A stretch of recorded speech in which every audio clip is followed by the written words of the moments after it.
My friends were quite surprised when they first heard that I was involved with steam engines, but quite a few of them have actually seen me in action now, at either here at Midland Railway Centre or at Barrow Hill or Waxworth, where the engine's been. The reason I got involved with steam engines was because it was something I'd never done before. It was a completely new challenge and interesting to learn all about it and have a huge learning curve, giving support to my husband and getting dirty really. I don't mind getting dirty, so that has actually been a lot of fun. It all started a very long time ago. As a child, I was looking over the wall, waiting to wave to my dad going past on a freight train. He was a goods guard at the time. And there, shunting in the sidings, was a Royal Scot. It was just a magnificent beast. And once bitten by the bug, you know, you get steam into your blood and you can't get it out. When I first met my husband, I was in my teens. I knew he was involved in steam engines. I had had no interest at all, no experience of steam engines at all before then. And over the years, I suppose you could say it grew on me.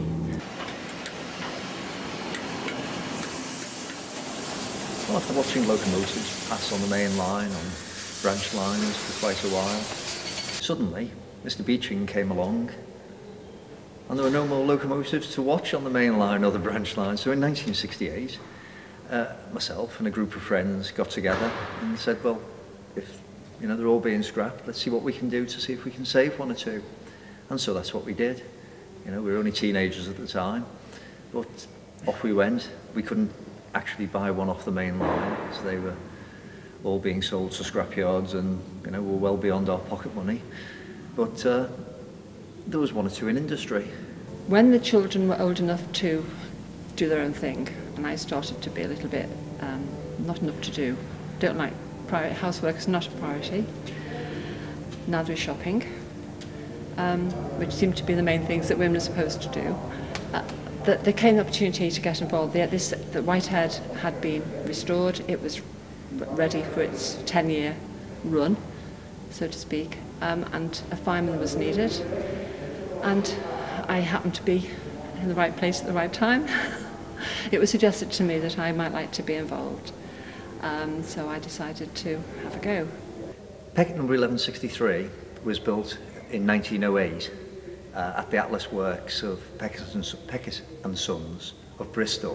When it was built, it was actually built for Kevenstetty Colliery, which is a colliery near Llanelli, or was a colliery near Llanelli in South Wales.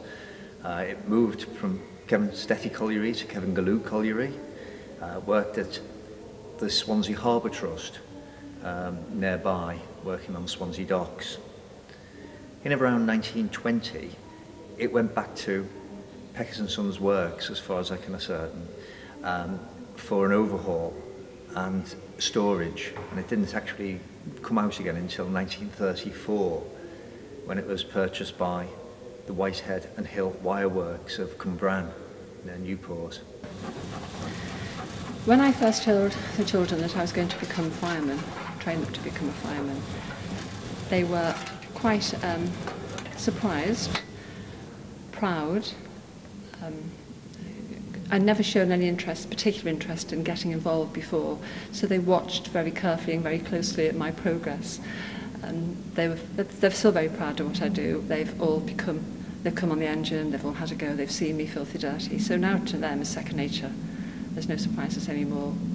We've owned the locomotive since 1982, November 1982, but we didn't actually put it into steam until 1997, and it's been working for the last 10 years. After I'd passed my firing exam, it was very strange. Even though I'd passed the exam, it's a little bit like passing a driving test. We do things, but you're having to think exactly what you're doing. So it was a bit more fraught to start with. And you had to be checking I was doing the right thing all the time.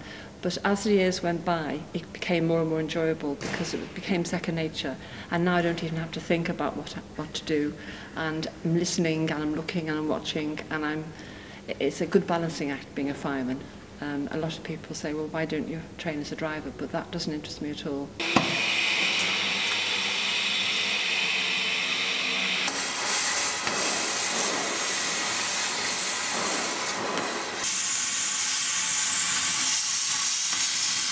Now it's due for a major overhaul, and the overhaul started. The boiler's been put to one side, all the tubes have been taken out of the boiler.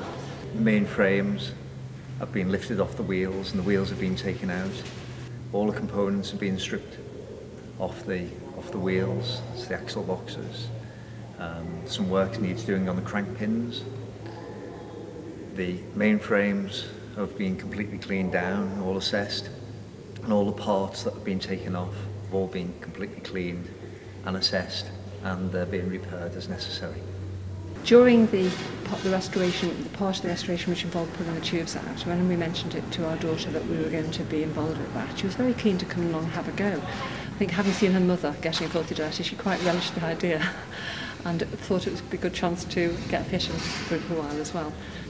She came to join us on one morning and had a thoroughly good time, was quite proud of her dirty hands and dirty face when she went back.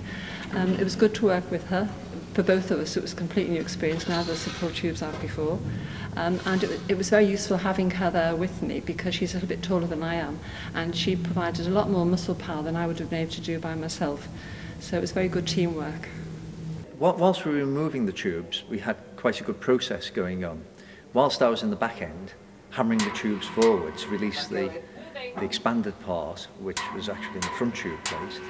Once this was done, Marnie and Dawn were able to pull the tubes forwards a little bit at a time, releasing the scale. And while they were doing that, I was on to the next tube. A lot of people might think people who get involved in railways or any sort of hobby are anoraks, that they can or become sad people because that's all they do.